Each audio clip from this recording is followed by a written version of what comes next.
mama Nailo saa zima kujiandaa. Si ndo marafiki zako? Alafu sikia. Vipi jamani? Mmeng'ara. Wewe saa zima kujiandaa ndio ulikuwa unajiandaa hivi? Sasa unadhani kuvaa mashanga ni kama kutupia kipini yako ya pua fia.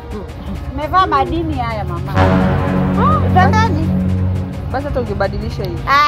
Mimi nimeshapendeza na mimi ndo nitatongozwa na mtaona. Hata sikiliza niwaambie. Mtakunywa nini? Mimi nikianza viwaini viwili vitatu. Hebu weka loud basi unakunywa.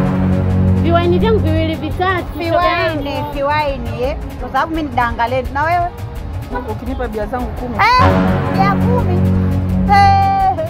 Kwani ulituambia out mwenyewe jamani? Na wapeleka out, sikiliza niwaambieni acheni mambo mengi. Tuende tukanyonyeni bapa. Bapa? Yaani mimi nikanywe bapa. Nakunywa bapa ile kubwa nyewe ile inawatosha, mimi nawashirikiana mkibakiza naongeza kale kasichana. Kwa hiyo naona kunyonga bapa. Unauliza vumbi store aise.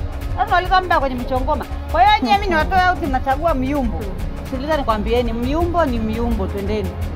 Tunataka kuyumba. Wanaafirisha mmenishinda. Kwa hiyo ukitoka out wewe ni bapa.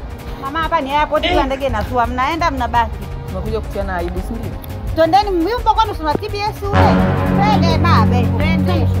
Mimi dangaleni mnakunywa wapi?